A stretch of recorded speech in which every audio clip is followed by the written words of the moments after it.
Good Vach, and welcome back to Just a Minute, Just a Mishnah. This is Mishnah and the Nishmas, Fred Aler Basrachal, and the Schus of Eli Yitzchak ben Gila, and the Frost Ter Basriva. So Masechas Bava basra, Perik, Beis, Mishnah Yud Aleph, and Mishnah Yud Beis, Mechikin Se'ilam and Abar Sim Chamish Amma. If someone has a pit and his friend wants to plant a tree next to it, meaning that their properties border on each other, so he wants to plant a tree right next to the pit, so he has to move it so he has to move it 25 amas, 25 cubits away from the pit.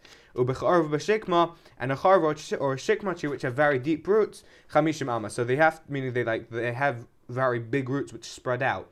So he has to move, if it's one of those trees, he has to move it 50 cubits away. Whether or not, let's say it's on a hill, so even if they're not necessarily next to each other, but on a slope, or whether or not they're next to each other on flat ground, either way he has to move it 50 cubits away. If the pit was there first and then he planted the tree, so he has to cut down the tree and the owner of the pit pays for the tree. But if the tree was there first before his friend dug the pits, then he doesn't have to cut it down. If we don't know which one was there first, so he doesn't have to cut it down. Rabbi Yossi says that even if the pit was there beforehand and then he planted the tree, he still doesn't have to cut it down. Because at the end of the day, this guy's planting a tree in his property. Okay, it's bordering on his friend's pit, but at the end of the day, that guy dug a pit in his property. I'm planting a tree in my property, so it doesn't matter. He can't tell him to cut down the tree. Mishnah Yud Beis later Adam Ilan Samach L'Stei Chaverai Elam Kein Hirchik Menu Arba Amas. You can't plant a tree next to your friend's property unless you move it 4 cubits away, because we're worried that the roots are going to go into your friend's field and then he won't be able to plow his field. Whether or not it's grapevines or whether or not it's a regular tree. If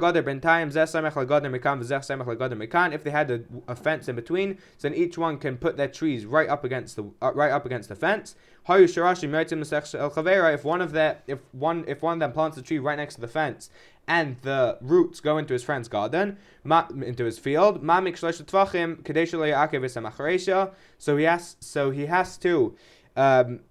so his friend whose field these roots are going into can cut the first 3 tvachim, which is the first 3 handbreadths of the roots, because otherwise it's going to ruin his plow and he won't be able to plow his field because the roots are going to be in the way.